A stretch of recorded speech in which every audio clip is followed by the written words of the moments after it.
Welcome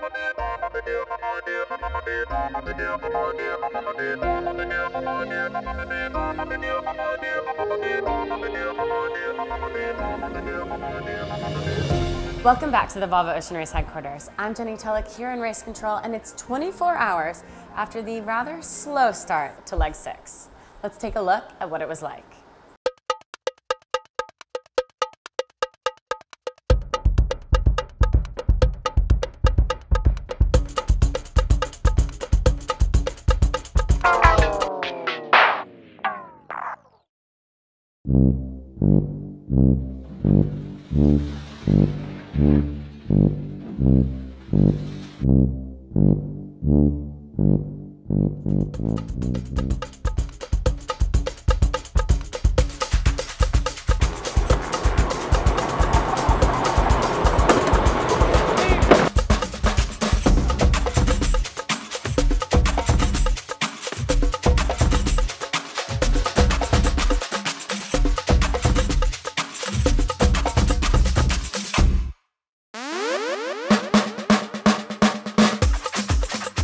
The hospitality is amazing. We had such a warm welcome, and equally the departure just then for the whole fleet leaving was amazing. There were so many people, and of course they're party people, so it was a really good atmosphere. It was nice.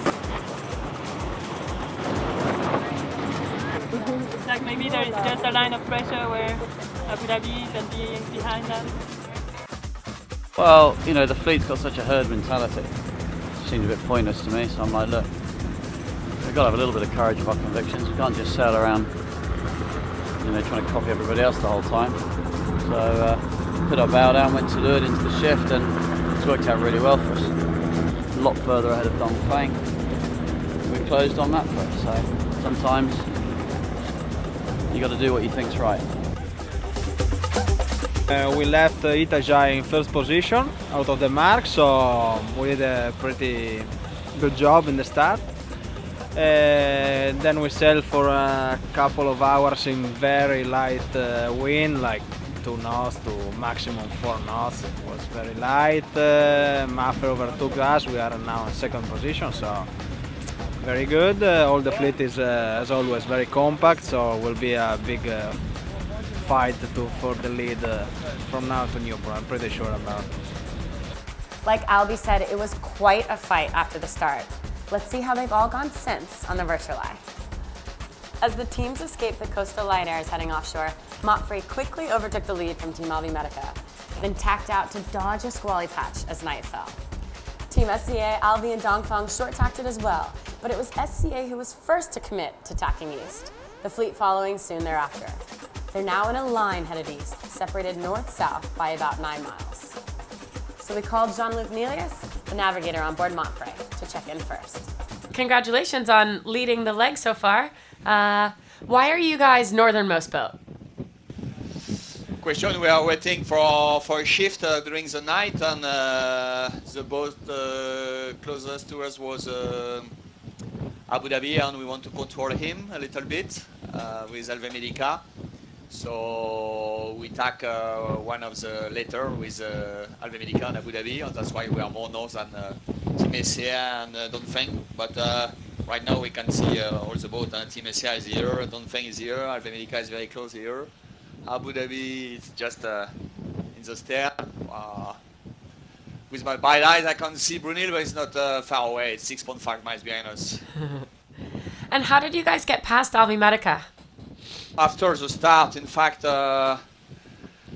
we get for a while, we are just maybe 200 meters on windward of Medica, and we get a bit more pressure, and so we leave like that. And after we, just at the beginning of the night, we hit all the fleet hit a cloud, and we managed to tack and sail around this cloud a little bit better than the other one. That's why we take the lead. Okay, and the last question, what are you guys expecting over the coming days? What's the strategy?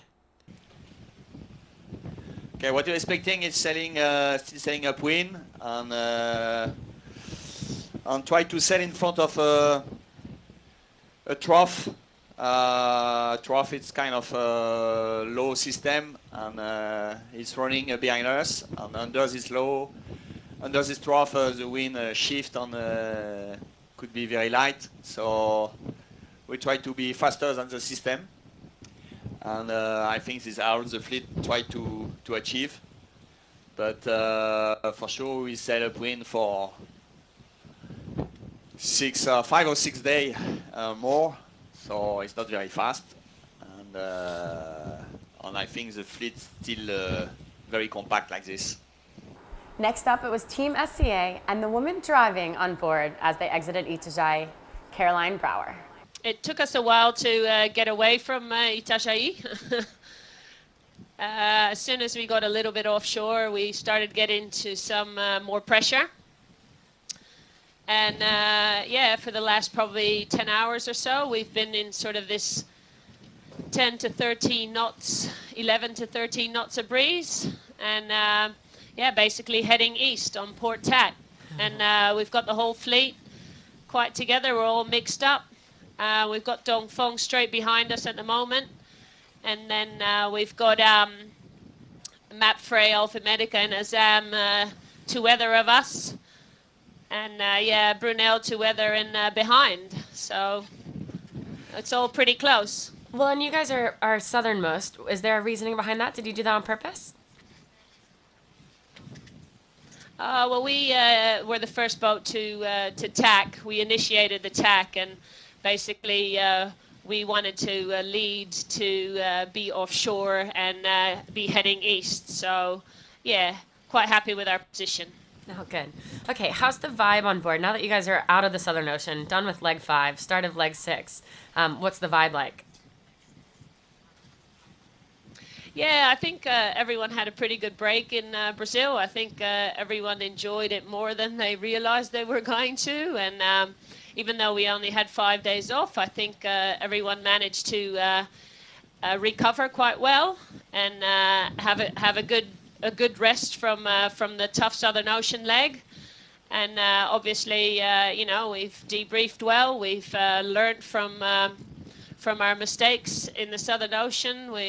There were tough lessons, but yeah, taking that forward for this leg. But yeah, basically we put leg 5 behind us because leg 6 is, this leg's a completely different leg. It's a really performance-orientated leg. It's a lot of mode changing and a lot of decision on sail changes. So yeah, a good leg for us, and yeah, we hope to stay in the mix with the rest of the fleet.